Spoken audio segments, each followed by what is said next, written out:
Olá, veja os destaques do portal da Assembleia.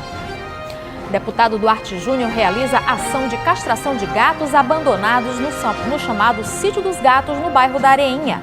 Servidores da Alema participam de curso promovido pela Escola do Legislativo. Inaugurado o primeiro batalhão escolar da Polícia Militar do Maranhão, em São Luís. E você vai ver também amigos e profissionais da imprensa se despedem do apresentador Oswaldo Souza. E mais uma edição especial do Sala de Entrevista com o deputado federal Márcio Gerri. É agora no portal da Assembleia.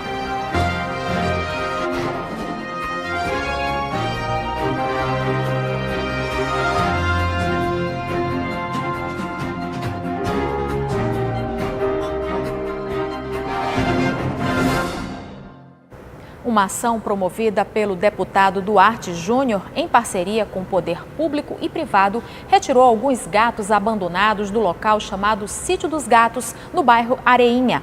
Os animais receberam tratamento médico e serão encaminhados para a adoção. A atividade faz parte do conjunto de ações em prol da causa animal. Na primeira ação de castração dos gatos abandonados no chamado Sítio dos Gatos, no bairro da Areinha, em São Luís, o deputado Duarte Júnior colocou em prática o conjunto de atividades em prol da causa animal, como combater os maus tratos e o abandono. É uma ação que nós estamos contando com a colaboração da Secretaria de Saúde do Estado, de empresas privadas, da iniciativa privada e também da sociedade civil organizada.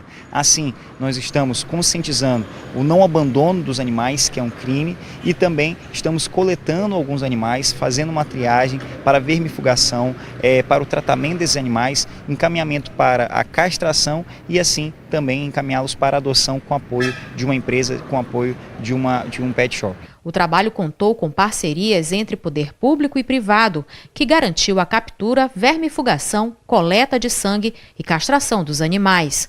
A chefe do Departamento Estadual de Zoonoses, Zumira Batista, explicou a importância das ações. É uma das formas de você minimizar o número de animais abandonados na rua, porque os machos eles podem cruzar com até 10 fêmeas, né? Então, quando você castra um macho, então você já vai ter ali pelo menos um raio menor de fêmeas prenhes.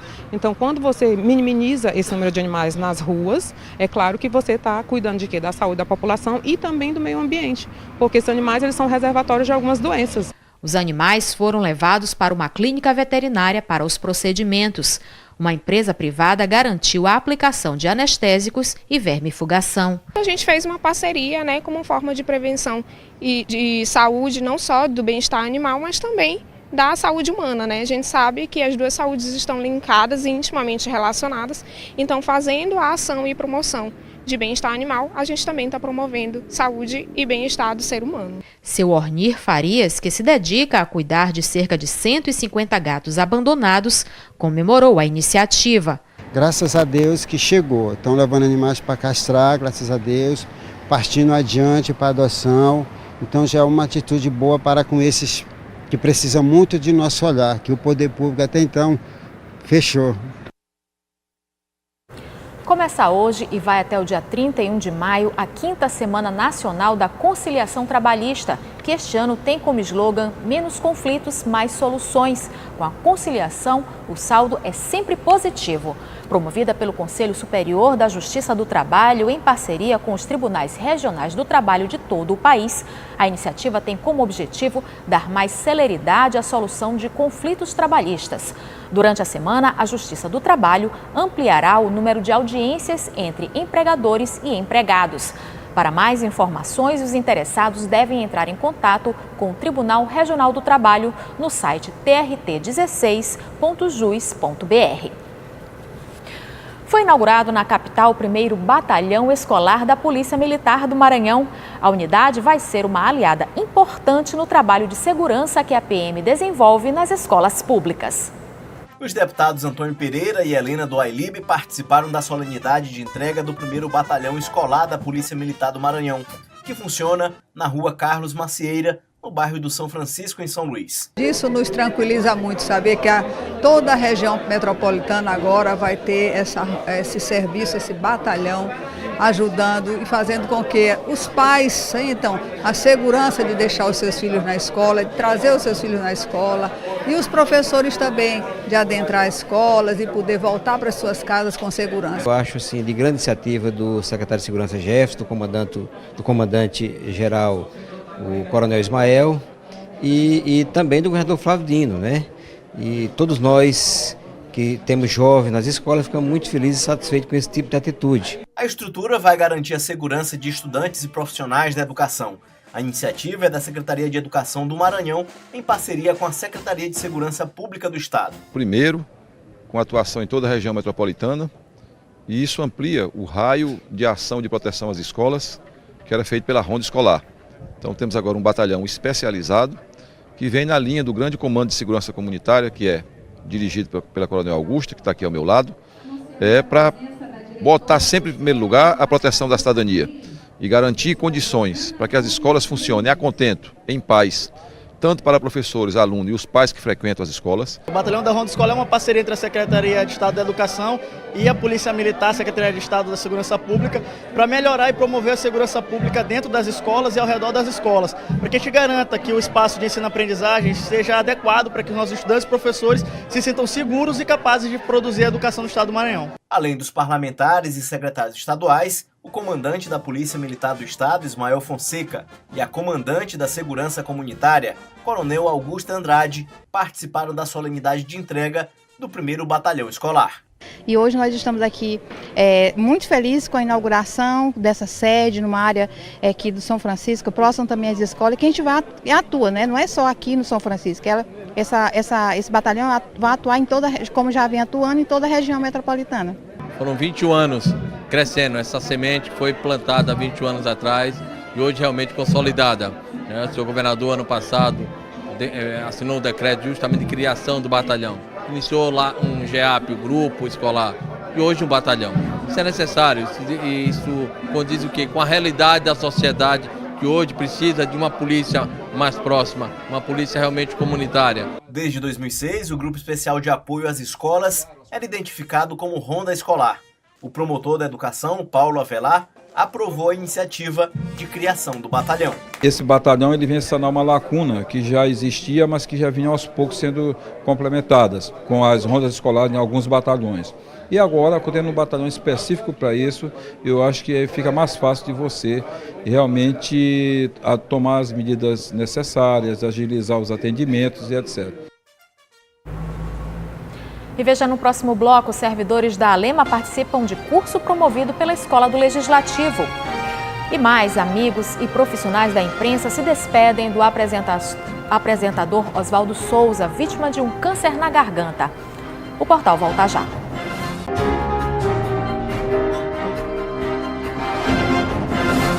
Servidores da Assembleia Legislativa estão participando de um curso de informática promovido pela Escola do Legislativo. Eles estão aprendendo a criar planilhas avançadas que vão ajudar no desenvolvimento do trabalho realizado em vários setores da Alema. O objetivo do curso de Excel avançado é capacitar os servidores do Legislativo maranhense e garantir melhor desempenho durante as atividades profissionais. Apenas este ano, mais de 1.000 colaboradores da Assembleia já receberam algum tipo de capacitação da Escola do Legislativo. Muitos servidores, já estamos chegando já próximo de 1.000 servidores esse primeiro semestre. Esse ano está sendo um ano atípico, né? Nós estamos batendo todos os recordes com treinamento e o nosso carro-chefe, como sempre, é o curso de informática. Nesta oportunidade, o curso oferecido é o Excel avançado. Com vagas limitadas para 10 alunos, os treinamentos sobre desenvolvimento de planilhas e ferramentas do sistema vão até o dia 7 de junho. O atendimento ao público com conhecimentos avançados do Excel vai facilitar sobremaneira. Isso vai fazer com que ele ofereça um trabalho de maior qualidade para o público. E aí o servidor ele vai estar mais consciente dessa ferramenta. Esse é um dos principais objetivos da Escola do Legislativo.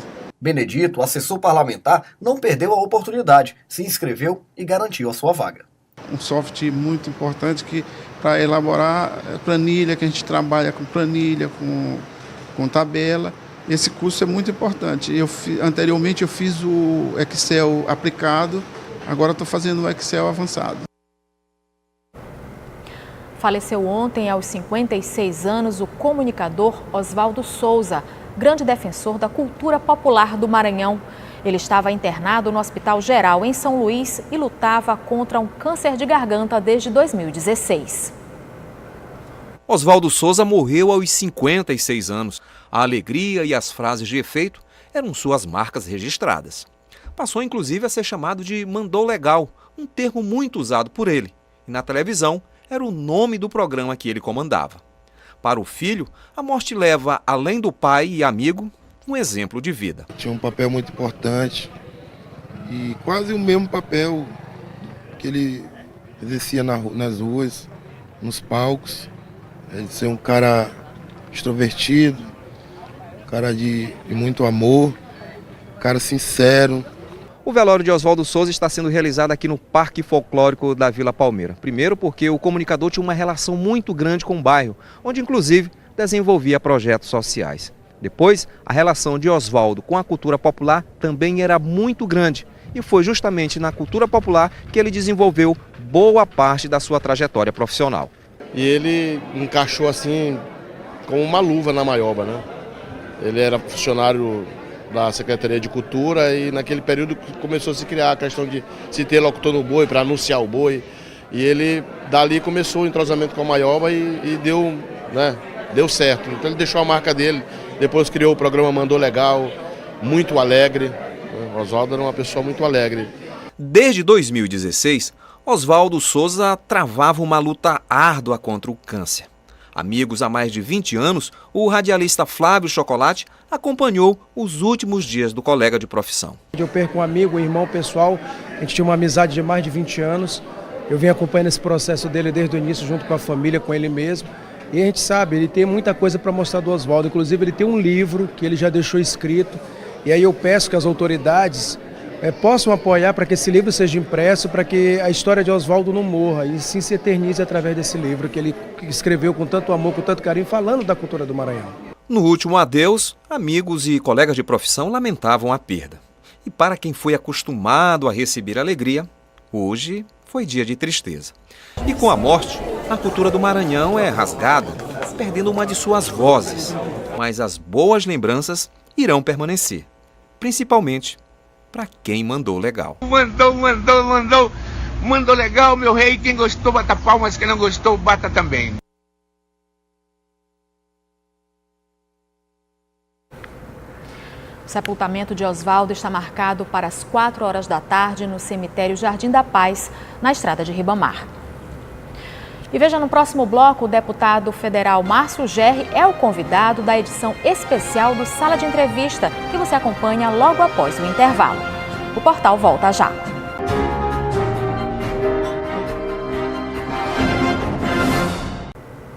O quadro Sala de Entrevista desta segunda-feira é uma edição especial e recebe o deputado federal Márcio Gerri. Na pauta, os impactos sociais das medidas anunciadas pelo governo federal e as perspectivas eleitorais do Maranhão. O Portal da Assembleia fica por aqui. Uma ótima tarde para você e a gente se encontra amanhã. Fique agora com Sala de Entrevista.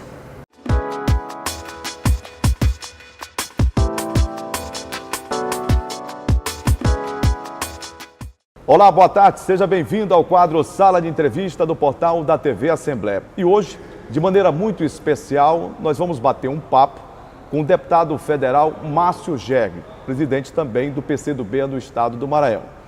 E vamos falar muito sobre a intensidade das atividades parlamentares desenvolvidas pelo deputado em Brasília. O senhor já chegou e com a corda toda tem participado ativamente das principais pautas do Brasil, pautas da hora, como a reforma da Previdência, a questão do centro de lançamento de Alcântara. Mas antes de mais nada, é uma satisfação tê-lo aqui na TV Assembleia, deputado. Prazer todo meu, uma vez mais, poder estar aqui numa televisão que presta um grande serviço à comunicação e à sociedade maranhense. Começo falando com o senhor sobre reforma da Previdência. A gente estava conversando, inclusive, em off, ainda há pouco, e ontem o ministro Paulo Guedes teve uma reunião com cerca de 30 empresários na Fiesp. E lá ele garantiu, baseado não sei o quê, que em 60 dias a reforma da Previdência estará aprovada. O senhor acredita nisso, deputado? O ministro Paulo Guedes se baseia apenas na soberba, na empáfia, na arrogância dele. Porque no Congresso Nacional não é desta maneira. Haverá muito debate, essa proposta que o governo Bolsonaro apresentou, ela é muito ruim, ela é péssima, ela só é boa para os banqueiros, ela promete tirar R$1 trilhão em 10 anos, mas ele quer fazer isso tirando dos mais pobres para colocar para os mais ricos, que são aqueles que dominam os bancos brasileiros, o sistema financeiro brasileiro. Então há muito debate a ser feito, a sociedade não vai ficar parada assistindo a uma destruição da Previdência Social, a destruição do regime de solidariedade intergeracional, a destruição do regime de repartição que confere justiça àqueles que deixam após um longo período de trabalhar e precisam da proteção da sociedade. Do jeito que está, é uma injustiça social. É uma injustiça social, ou seja, é como se você transportasse para o âmbito de uma nação aquelas responsabilidades que você tem dentro de casa. Todos nós, num dado momento de nossas vidas, passamos a cuidar mais daqueles que cuidaram da gente a vida inteira. Os nossos pais, às vezes os nossos avós. Por que que na vida em sociedade esse princípio tão humano precisa ser rasgado, destruído, aniquilado? É isso que está em questão na reforma da Previdência. A Previdência precisa ser reformada? Precisa, mas não pode ser destruída.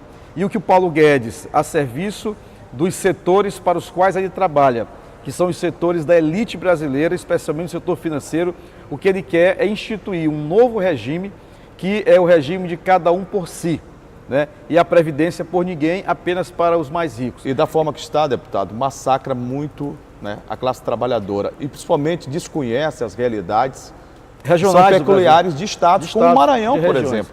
Pois é, então nós temos hoje para debater, é importante que o telespectador debata isso na sua família, no seu círculo de amigos. Primeiro, o regime da Previdência Rural, né? Não dá para tratar o trabalhador rural com as suas precárias condições de trabalho e de sobrevivência ainda hoje em todo o Brasil como se fosse um trabalhador urbano.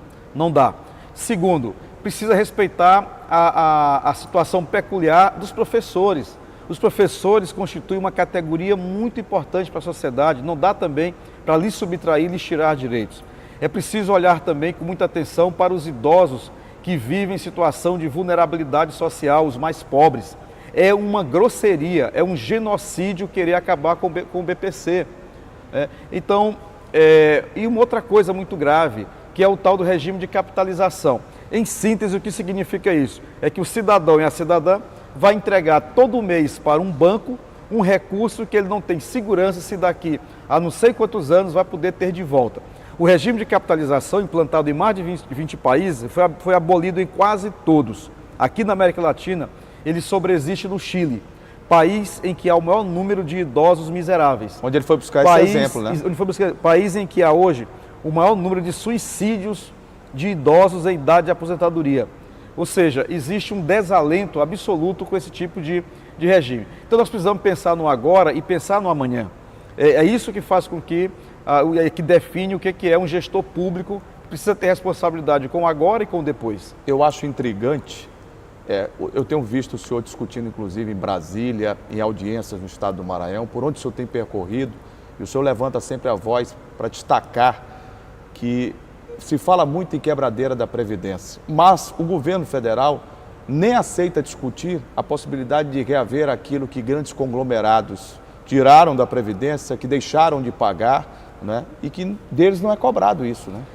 É outra face cruel desse debate que o Bolsonaro quer nos obrigar a engolir goela adentro. E é inaceitável. Veja, por exemplo, esse tema que tu colocas aqui com muita propriedade. Se a gente fosse juntar hoje tudo que é devido ao Estado brasileiro, daria de prover, garantir a Previdência. Mas o problema da Previdência é, antes de tudo, um problema da economia. Na hora em que você tem pleno emprego, ou que você tem uma taxa elevada de empregos com carteira assinada, você tem mais recolhimento para a Previdência. E na medida em que você recolhe mais para a Previdência, você diminui ou até zera o déficit da Previdência. O problema da Previdência hoje é, sobretudo, um problema da economia. Não é a Previdência que vai resolver a economia. Só a economia funcionando bem pode resolver a Previdência. E o que temos no Brasil de agora? Nós temos um Brasil que completa já 5 meses de governo sem que o presidente da República tenha tomado uma iniciativa adequada a um presidente da República. É uma balbúrdia só o governo do seu Bolsonaro. Um governo que é dirigido por um maluco dos Estados Unidos, um tal de Olavo de Carvalho, que apareceu aí dos astros para falar bobagem no Brasil. O guru dele, né? O guru dele. por 3 filhos translocados. Um filho que é miliciano, sabidamente, que é o amigo do Queiroz, que é amigo dos assassinos de Marielle. Este é o Brasil real de agora. O presidente da República tem um filho, que é senador, que é o melhor amigo do Queiroz, que roubou dinheiro público, que é amigo dos milicianos, que mataram a Marielle. Um outro filho que vive no Twitter o dia inteiro, fazendo balbúrdia na República, xingando deputado, xingando senador, xingando assessor do próprio presidente. E um outro filho que vive buscando relações com a CIA, o Serviço Secreto Americano, com o Mossad, o Serviço Secreto de Israel. Enfim, é desse jeito que o Brasil está vivendo hoje, descendo ladeira abaixo, um presidente malucão, que não consegue fazer uma agenda de presidente, não consegue dar uma entrevista em que ele concatene 3 ideias. E a crise crescendo E a crise crescendo, o desemprego cresceu, meus amigos. 14 milhões cresceu gravemente, nos últimos 4 meses também. E mais sério, cresceu o tal do desalento, que é a situação do trabalhador que nem vontade tem mais de se cadastrar num Cine, por exemplo, para buscar um emprego, porque não vê perspectiva. Então o Brasil, eu falei isso na Câmara na semana passada, o Brasil está há quase 5 meses absolutamente desgovernado. E eu não digo isso por ser de oposição. O Temer foi um péssimo governo, mas tinha governo. A Dilma, aliada nossa, teve problemas no final de seu governo com a macroeconomia, porque o mundo inteiro teve, mas tinha governo, tinha rumo, apontava o rumo para ir atrás. E hoje nós estamos nesse desalento absoluto, o que é muito grave para o Brasil. É muito grave e preocupante. Agora, deputado, outro tema que interessa bastante ao povo do Maranhão, e o governo do Estado, o governador Flávio Dino, trouxe inclusive esse debate, não só para Brasília, mas trouxe inclusive para o Estado do Maranhão, diz respeito ao centro de lançamento de Alcântara. A cidade de Alcântara e a importância dele geoespacial. Muitos seminários já aconteceram, debates continuam acontecendo. E o que o senhor poderia dizer aqui na TV Assembleia sobre esse acordo de salvaguardas firmado pelo governo brasileiro, o governo Jair Bolsonaro, com os Estados Unidos? Como é que fica a questão, por exemplo, dos quilombolas, dessas populações tão tradicionais? Como é que fica a questão comercial, inclusive? Em primeiro lugar, se Alcântara é o melhor lugar do mundo para lançamento de foguetes, deve ser, por consequência, o melhor lugar do mundo para se garantir direitos, para se viver. Então não dá de você ter um setor de ponta, lançamento de foguetes, e você ter situação de negação de direitos à alimentação, à escola, à saúde, à pavimentação, etc. Alcântara precisa ganhar, e ganhar muito pela utilização de seu território para lançamentos de foguetes. Esse é um princípio fundamental. E é esse princípio que orienta a minha posição e do meu partido acerca desse tema. Nós somos favoráveis à utilização comercial do CLA, sem dúvida alguma. Agora, esta utilização deve, primeiro, preservar a soberania do Brasil. Em segundo lugar, deve ser importante para o impulsionamento da política aeroespacial, tecnológica e científica do Brasil. E terceiro, e sobretudo, deve ser importante para a comunidade de Alcântara e para o povo do Maranhão. E mais importante ainda, para os legítimos donos ancestrais das áreas em que o centro está edificado, que são as comunidades quilombolas de Alcântara. Deputado, feitos esses pré-requisitos, eu acho fundamental que haja a utilização comercial. O acordo de salvaguardas não foi ainda encaminhado para a Câmara dos Deputados. O senhor conhece esse acordo? Eu já li a versão que o Ministério da Ciência e Tecnologia, Inovações e Comunicações passou para que nós pudéssemos examinar. Acho que, no geral, ele é um acordo bem genérico, ele não traz assim a possibilidade em si de atentado contra a soberania nacional. Ele é um acordo como tantos outros que há no país para salvaguardar tecnologias. Eu observei muito bem. O fundamental é o que vem depois, que eu acho que esse que é o centro do debate.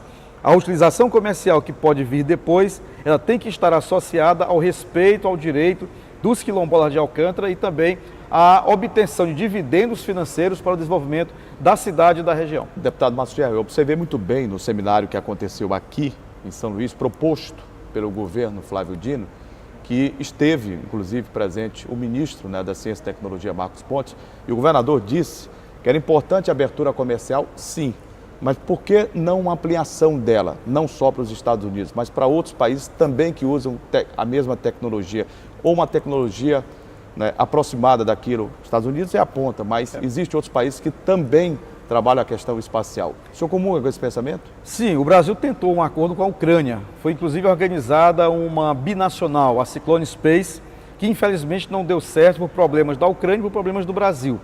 O governo brasileiro hoje diz que o seu ministro Marcos Pontes, que está buscando um acordo dessa maneira também com o Japão. Mas é importante alargar. Agora, isso depende mais, não depende intrinsecamente, diretamente do acordo, deste acordo. Depende da atitude política do governo brasileiro de buscar outros parceiros no amplo mercado aeroespacial. E o Brasil está fechado mundial. Só para os Estados Unidos? Nesse momento, o Brasil isso é grave, porque a situação conjuntural do Brasil faz com que o Brasil, neste momento, tenha uma política de lamber as botas dos Estados Unidos, o que nunca antes houve na história do Brasil. Os Estados Unidos são um país, como o Brasil é também um país. O presidente da República Brasileira foi para os Estados Unidos já 2 vezes, está vindo ao Nordeste pela primeira vez, mas já foi aos Estados Unidos 2 vezes. E nas 2 vezes que foi para bater continência para a bandeira americana, foi para repetir bobagens que o presidente Trump recorrentemente expressa. E agora foi até sem agenda, visitar um ex-presidente. Até a questão do visto para o brasileiro entrar nos Estados Unidos é complicado, mas eles podem chegar aqui e uma dificuldade de nós brasileiros entrarmos nos Estados Unidos. O norte-americano, o estadunidense, é só dizer, olha, sou dos Estados Unidos que está entrando no Brasil. Com a maior facilidade. É um absurdo, é a política diplomática de vassalagem, que isso empobrece o Brasil, isso envergonha o Brasil. Quer dizer, nós temos um país muito grande, nós somos um país muito importante, um país muito bonito. Nós temos que nos recompor para o mundo. Veja, por exemplo, o que era o Brasil quando o presidente Lula era presidente da República, que o Barack Obama dizia, este é o cara, que os presidentes europeus o saudavam, que o Brasil estava erguido perante a diplomacia mundial. E agora o que nós vemos é um Brasil... da economia, chegamos à 8ª. A economia, exatamente. E agora o que nós vemos é o país em que o presidente da República chega nos Estados Unidos e vai visitar o serviço secreto dos Estados Unidos. O que faz com que alimentem em todos nós a desconfiança de qual foi o papel da CIA na última eleição presidencial do Brasil. Aí ele vai para Israel e visita o Mossad, o serviço secreto de Israel. Quer dizer, que tempos vivemos, que governo nós temos, quer dizer, é tudo isso junto que faz com que a gente precise ter muita mobilização social, muita atitude dentro do Congresso Nacional para conter, pelo menos, as maluquices do governo Bolsonaro. Eu peço a indulgência do deputado Márcio Gerri, porque nós vamos fazer um rápido intervalo. Em seguida, daremos continuidade à entrevista com o deputado federal e presidente do PCdoB do Maranhão, Márcio Gerri. Eu volto já.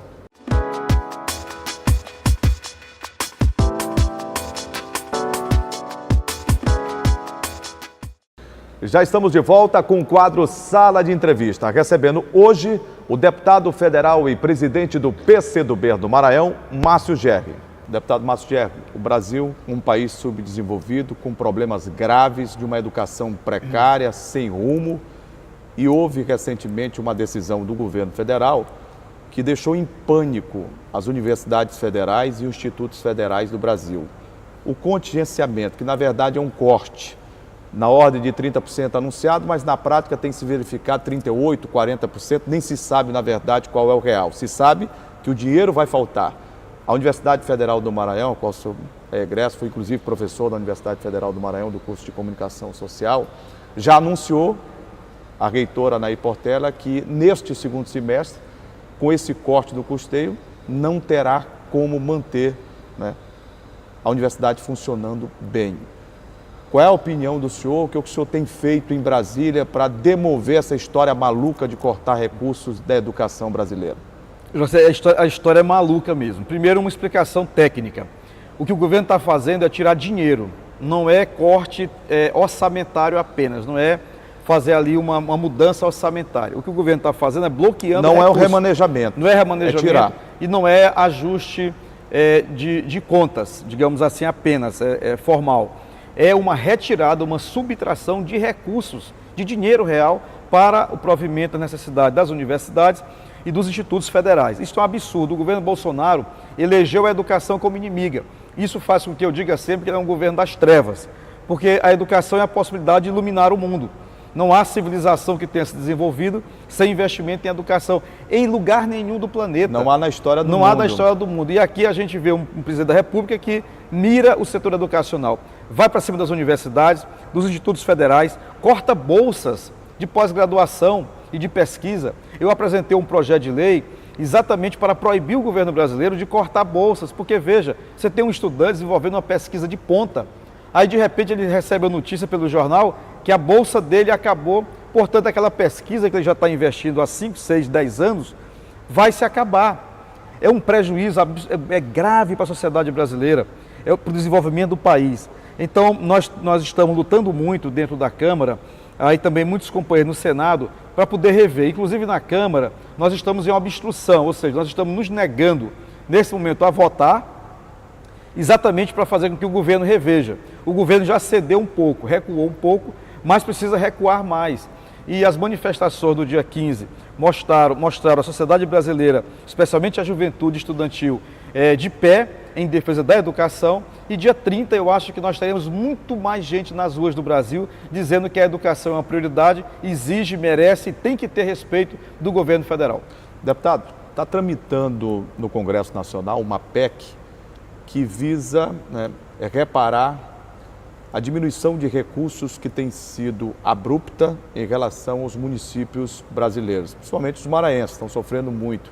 Os prefeitos têm lhe procurado, o senhor tem conversado, e como é que vem sendo tratada essa possibilidade de um aumento em relação ao FPM, o Fundo de Participação dos Municípios, para que os municípios maranhenses, através de seus gestores, possam propiciar e proporcionar à população uma condição melhor de educação, de saúde, de outros investimentos? A PEC saiu do Senado, já chegou na Câmara, foi instituída uma comissão, eu integro a comissão, ao lado da bancada maranhense estamos eu e o deputado Gil Cutrim. Já participamos de 2 reuniões para organizar o nosso plano de trabalho dentro da comissão, e essa é uma medida reparadora, é uma medida que faz com que se atenue, diminua os graves problemas de relação dos chamados entes federados, União, Estados e municípios. O que tem ocorrido? Os municípios, eles vêm progressivamente assumindo novas e importantes responsabilidades com as políticas públicas. Só que essas responsabilidades novas, elas não acompanharam o provimento, a garantia de receitas, de recursos, para assegurar o atendimento dessas novas demandas. E isso precisa ser feito, claro, sempre com muita transparência, com fiscalização da sociedade, do Ministério Público, enfim, com a ampla participação da sociedade na aplicação de recursos públicos, que já é uma prática corriqueira, graças a Deus, em nosso país. E essa PEC visa fazer uma reparação, de modo que nós tenhamos um pouco mais de recursos para os municípios, já a partir do próximo ano, de modo a que nós tenhamos como diminuir um pouco essa sobrecarga que há hoje das responsabilidades sem recursos para os municípios brasileiros. Deputado, o senhor sempre foi adepto da pluralidade da comunicação, né? Como gestor público, né? Como homem ligado diretamente à política e como um político que tem um histórico em relação ao trabalho, inclusive da comunicação. Eu vi que na Câmara o senhor está trabalhando a questão de ampliação, né, de instituições como as rádios comunitárias. 5 vão ser liberadas nos próximos dias, nos próximos meses. O senhor pode falar melhor sobre isso? Nós conseguimos agora, na Comissão de Ciência e Tecnologia, Comunicação e Informática, comissão que eu tenho a honra de ser o primeiro vice-presidente, nós aprovamos agora um pacote aí de mais de 50 concessões de rádios comunitárias, projetos que já tramitavam na casa, e nós aceleramos a tramitação e a decisão do coletivo da comissão. E agora aqui no Maranhão 5 emissoras, 2 aqui em São Luís, uma em Mirador, uma outra na cidade de Amapá do Maranhão e uma outra em Tufilândia. Então 5 novas emissoras de rádios comunitárias aprovadas para o estado do Maranhão. Nós temos hoje 4.888 emissoras comunitárias no Brasil. Nós precisamos alargar esse espectro e fazendo uma convergência da rádio comunitária tradicional, da antena e da emissão de ondas, com a rádio digital, né, com a internet, com o smartphone, com o celular. Serão linkadas, né? Linkando isso aí. Então nós estamos avançando muito. A comissão, já sei que eu participo, é uma comissão de muita importância na Câmara dos Deputados, porque ela agrega temas que são da ordem do dia. 5G, comunicação digital. Se o senhor me permite, né, para comungar com o que o senhor vem dizendo, e ao mesmo tempo eu quero saber do senhor, porque há uma preocupação muito grande com o que a internet tem feito na vida das pessoas. O senhor participa como o primeiro vice-presidente de uma comissão da mais alta relevância, que é de ciência, tecnologia, comunicação e informática. Como é que está a questão? Às vezes você acessa aqui, para o telespectador entender melhor, vou falar de forma didática, você acessa um blog, você acessa um site de informação e de repente tem um banner lá de determinada publicidade. Bem, você às vezes fica sem saber o que é aquilo, mas a internet sabe exatamente o que você mais lê, o que você mais tem visto, o que você mais pode ter com o poder de compra.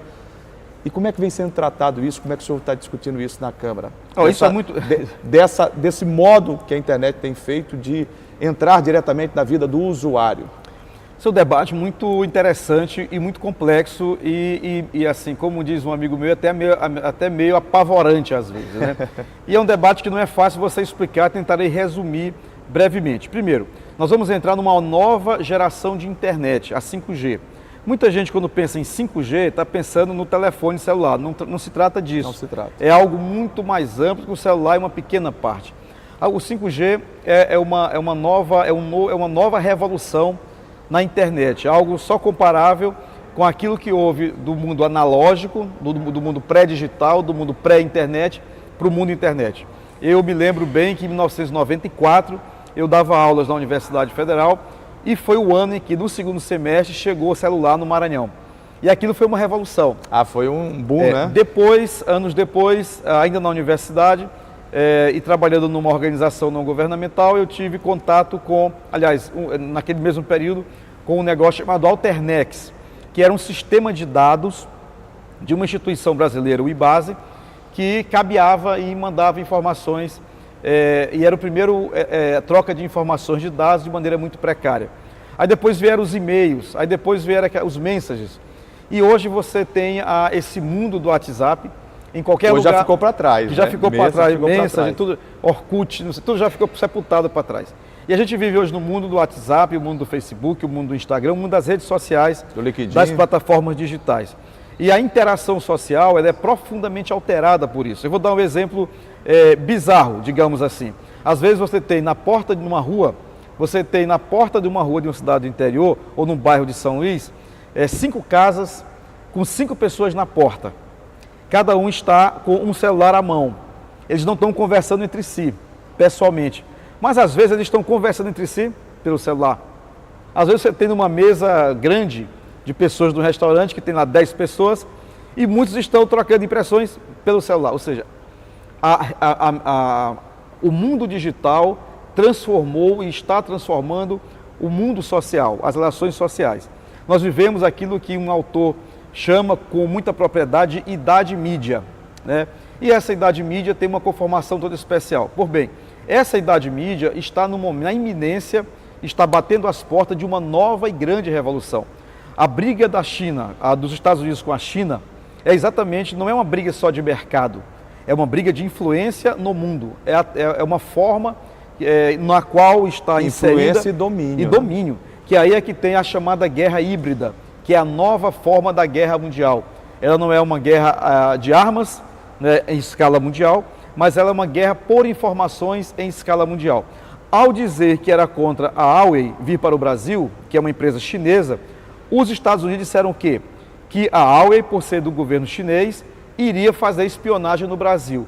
O que isto quer dizer? Quer dizer que as empresas dos Estados Unidos que dominam o mercado fazem espionagem. E fazem. Se a senhora, se o senhor entrar num site e manifestar gosto por alguma coisa, um produto, uma diversão, daqui a pouco, sem você ter pedido, aparecerá no seu WhatsApp consentimento e seu do consentimento. usuário. Aparecerá no WhatsApp, no Instagram, aparecerá, sobretudo, no seu e-mail, a oferta de um produto ou de um serviço adequado àquilo que você manifestou há pouco numa outra plataforma. Então, é esse mundo todo que está em debate na comissão também. É um debate, como eu falei, complexo, difícil. Eu tenho me dedicado a esse debate porque sei da importância estratégica. Difícil e novo, né? E muito novo, mas eu sei da importância estratégica que isso tem para a gente garantir a soberania não só do país, mas veja, a soberania das pessoas. Deputado Márcio Gerri, a privacidade das pessoas. Eu vou pedir licença ao deputado Márcio Gerri para que ele saia um pouquinho, porque vai entrar agora o presidente do PCdoB do Maranhão. Pois não. Como é que o PCdoB vai se comportar nessas eleições? Não tem ninguém assistindo a gente, mas o seu nome foi ventilado, por exemplo, como um pré-candidato. O senhor depois disse, não sou pré-candidato. Mas o PCdoB vai participar diretamente das eleições de 2020, né? Exatamente. Até pela expansão que ganhou, né, nos últimos anos, inclusive pelo maior número de prefeitos que fez ou apoiou em todo o estado do Maranhão. O partido tem uma responsabilidade com o Maranhão muito acentuada e visível, né? Nós governamos o Maranhão, o governador Flávio Dino é um governador reeleito, realiza um processo fantástico que combina mudanças com renovação, né, com a geração de oportunidades, com oxigenação da política maranhense. A política maranhense nunca teve tantas aberturas de possibilidades como tem agora, graças a quê? A essa alternância de poder que houve e ao método de governança do governador Flávio Dino, que é um método marcado pela democracia, pela pluralidade e pela concepção de arco de alianças amplo. Então, o governador Às vezes Flávio isso não Dino, traz problema não, deputado? o governador Flávio Dino foi eleito com 16 partidos. Os 16 partidos hoje, como a democracia recomenda, determina, participam do governo. Então isso não traz problemas que sejam insanáveis, insolúveis. Traz sempre problemas, mas é muito melhor ter problemas na democracia plena, com a frente ampla, com condições de tocar um programa de desenvolvimento, do que você não ter problemas e não conseguir fazer nada. Eu vou dar um exemplo do esporte. Uma vez o Tele Santana foi questionado. Tele, o que você vai fazer? Tem Zico, tem isso, tem aquilo, tal, para jogar, são tantos jogadores, como é que você vai escalar? Ele disse, o problema é não ter. Exatamente, então... É isso hoje que se encontra o PCdoB, são então, muitas o opções. Mas o PCdoB tem uma agenda, nós fizemos uma reunião com a presidente nacional do partido em São Luís, exatamente para alinhavar os passos iniciais do nosso projeto eleitoral para 2020.